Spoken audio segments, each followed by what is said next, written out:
ప్రతి ఇంటికి తిరిగాను, ప్రతి బజారు తెలుసు ఊళ్ళో నాకు. ఏ బజారు రోడ్డు వేయించాలి, ఎక్కడ కరెంట్ వేయించాలి, ఎక్కడ రోడ్డు ఈ గ్రామంలో ఏం చేస్తే బాగుంటుంది అనేది కూడా నేను రాసుకోవడం జరిగింది. తప్పనిసరిగా నేను అవి చేపించడం కూడా జరిగింది 80%. ఇంకా ఏమైనా మిగిలిపోయి ఉంటే అవి చేయటానికి నేను ప్రయత్నం చేస్తున్నాము. తప్పనిసరిగా ఏమైనా మిగిలిపోయి ఉంటే తర్వాత పీరియడ్లో నేను తప్పనిసరిగా నేను చేస్తాను. ఎట్టి పరిస్థితుల్లో కూడా ప్రతి గ్రామాన్ని రోడ్లు, ఎస్సీ కాలనీలు చాలా చోట్ల పాపం రోడ్లు వాళ్ళకి నేను వచ్చిన కాడి నుంచి ఎక్కువగా ఎస్సీలు, బీసీలు, మైనార్టీల మీదే దృష్టి పెట్టి వాళ్ళకి రోడ్లు వేయటమే చేయడం జరిగింది. ఎందుకంటే ఉదాహరణలో ఇప్పుడు మనకి 40 టీఎంసీ నీళ్లు ఉంటాయి. ఆ టీఎంసీ నీళ్లే కాకుండా యువతలకి అది నిండినప్పుడు ఒక 5-6 టీఎంసీ నీళ్లు ఒక కొండ లోయలో ఉంటాయి. ఆ నీళ్లు, ఆ లోయలో నీళ్లు మనం లిఫ్ట్ ఇరిగేషన్ ద్వారా మన నాగిరెడ్డిపాలెనికి తీసుకొచ్చి చెరువులో తీసుకొచ్చి నీళ్లు వదిలితే మనకి అచ్చంపేటకి, కోసూరుకి, బెల్లంకొండకి 3 మండలాలకి నీళ్లు మనకు సస్యశ్యామలం 3 పంటలు పండటానికి అవకాశం ఉంది. అలాంటి అవకాశం ఉంది. దానికి ఎస్టిమేషన్ కూడా వేయడం జరిగింది. మరి గౌరవ ముఖ్యమంత్రి గారు అన్న ఈ టైంలో మనం చేయలేము, చాలా అవుతుంది, నువ్వు నెక్స్ట్ టైం చేతిగానే చెప్పి ఆయన ప్రామిస్ చేశాడు. ఎట్టి పరిస్థితుల్లో దాన్ని నేను నెక్స్ట్ టైం చేసి మన ప్రాంతాన్ని, మన 3 మండలాలని సస్యంలో చేస్తానని చెప్పి నేను ఈ ద్వారా నేను అక్కజనుల ముందు నేను చెప్తున్నాను. ఎట్టి పరిస్థితుల్లో కూడా అది నేను చేస్తాను. అందరికీ, రైతులకి ఉపయోగపడే విధంగా ప్రజాసేవ చేయడానికి వచ్చాం. తప్పనిసరిగా ఇది ప్రజాసేవ చేస్తున్నాం. నేను కానీ మా మిసెస్ కానీ ఇద్దరం పనిచేస్తా ఉన్నాం ఇక్కడ, ఒకళ్ళం కాదు. అవసరమైతే మా అబ్బాయి కూడా వచ్చి ఇక్కడ పనిచేస్తున్నాడు. 3 పనిచేస్తున్నాం. మేము ఎక్కడా కూడా రూపాయి అంటుకోవాల్సిన అవసరం లేదు మాకు. ఎందుకంటే మాకు వ్యాపారాలు ఉన్నాయి. నేను మా పిల్లలకు అప్పచెప్పేశాను. నేను మా మిసెస్ ఇక్కడే ఉంటున్నాం. ఎక్కువ % కోసూరులోనే ఉంటున్నాను. నేను కూడా ఇక్కడే ఇల్లు కట్టే పరిస్థితి కూడా ఉంది నాకు. ఆల్రెడీ ఇల్లు ఉంది అక్కడ. ఆ ఇంట్లోనే 5 సంవత్సరాల నుంచి ఉంటున్నాం. ఇక్కడే ప్రజలకు అందుబాటులో ఉంటున్నాను. నేను 6 గంటల కాడి నుంచి 11 గంటల దాకా మీకు అందుబాటులో ఉంటాను ఎప్పుడు కూడా, గుర్తుపెట్టుకోండి. మరి అట్లాగే మీరు కూడా ఆలోచించండి. నేను గనక మంచి చేశాననుకుంటేనే, నేను మీకు మంచి చేస్తాననుకుంటేనే నాకు ఓటేయండి. చెయ్యాలనుకుంటే నాకు ఓటేయద్దు. మీకు అందుబాటులో ఉంటాననుకుంటేనే నాకు ఓటేయండి. మీకు మంచి జరిగిందనుకుంటేనే నాకు ఓటేయండి.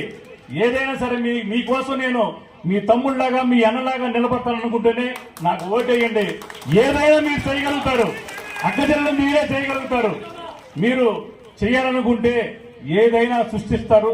అక్కజల్లలో మీకు ఆర్థికంగా ప్రతి కుటుంబంలో కూడా మీకు డబ్బులు ఉన్నాయి అంటే అది వైఎస్ జగన్మోహన్ రెడ్డి గారు మీకు ఇచ్చిన కూడా మీకు అకౌంట్ లో డబ్బులు పంపించడం. గత 5 సంవత్సరాల క్రితం ఒక్కసారి ఆలోచించుకోండి. ఏ అక్కైనా, ఏ చెల్లైనా ఏదైనా అర్జెంటుగా అవసరం వస్తే డబ్బులు ఇంట్లో ఉండవు. పక్కింటికి వెళ్ళి పరిగెత్తి ఒక 2000 ఇవ్వాలి, మా అబ్బాయికి బాగోలేదు హాస్పిటల్కి వెళ్ళాలని పరిస్థితి. కానీ ఈ రోజున ప్రతి అకౌంట్ లో మీకు డబ్బులు ఉన్నాయి. 20,000, 50,000, లక్ష రూపాయల డబ్బులు చెప్పడం మీకు.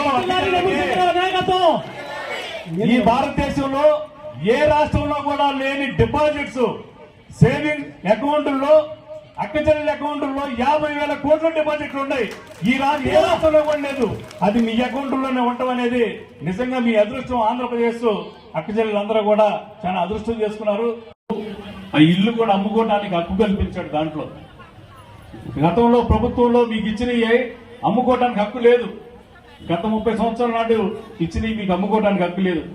అలాంటి పరిస్థితి కాకుండా మీకు అవసరానికి రేపు ఏదైనా ఇబ్బంది అయితే, పిల్లల చదువులకి ఏదైనా ఇబ్బంది అయితే, పిల్లల కట్నంగా ఇచ్చుకోవడానికి ఇబ్బందిగా లేకుండా ఉండాలని చెప్పి ఆయన మీకు ఏదైనా ఆర్థికంగా ఉపయోగపడటానికి అది రిజిస్ట్రేషన్ చేసి ఇవ్వడం జరిగింది. ఏం చేసినా సంపూర్ణంగా మరి 45 సంవత్సరాలు చేయొద్దు కానీ, ఈబీసీ నేస్తం కానీ, అమ్మఒడి ఏదైతే చెప్పాడో అమ్మఒడి కానీ, పిల్లల చదువు మొత్తం నేనే నాదే బాధ్యత అని చెప్పాడు. మరి పిల్లలకి ఇంగ్లీష్ మీడియం కూడా నేర్పించడం, మరి అది కూడా పెట్టించి దానికి కూడా ఎడ్యుకేషన్. అట్లాగే ఆరోగ్యశ్రీ కార్డు 5 లక్షల నుంచి 25 లక్షల నోటికి పెంచాడు. ఏదైనా పెద్ద జబ్బు వస్తే 25 లక్షల రూపాయలకు కూడా ఆ కార్డులో పొందుపరిచి ఫ్రీగా వైద్యం చేసే విధంగా మరి చేయడం జరిగింది. మరి హాస్పిటల్స్ మన ఏరియాలో కూడా మరి పెద్దకూరపాడులో ఒక హాస్పిటల్ కట్టాం, అమరావతిలో ఒక హాస్పిటల్ కట్టాం, అత్తులూరులో ఒకటి కట్టాం, మరి అట్లాగే అచ్చంపేటలో ఒకటి కట్టాం, మరి దొడ్లేరులో ఒకటి కడుతున్నాం, ఇప్పుడు ఆల్రెడీ చింతపల్లిలో ఒకటి స్టార్ట్ చేస్తున్నాం. ఇలాగా ఒక్కొక్క హాస్పిటల్ మొత్తం 27 కోట్ల రూపాయలతోటి ఈ నియోజకవర్గంలో మనం హాస్పిటల్స్ కూడా తీసుకురావడం జరిగింది. ఎవరన్నా ముందు ఒక్క హాస్పిటల్ తెచ్చారా గత ప్రభుత్వంలో? ఒకసారి ఆలోచించండి. ఒక్క హాస్పిటల్ అంటే ఒకటి, కనీసం 1 కోటి రూపాయలు పెట్టి తెచ్చారా? మనం 27 కోట్ల రూపాయలతోటి హాస్పిటల్స్ నిర్మించడం, త్వరలో ఈ వారంలోనే అవి కూడా ప్రారంభోత్సవం కూడా వారంలోనే చేసుకోబోతున్నాం. అంటే ఈ 5 సంవత్సరాల్లో ఎంత డెవలప్ జరిగిందో మీకు తెలియాలి అక్క జిల్లాలకి. మరి ఊరక ప్రచారం చేయటం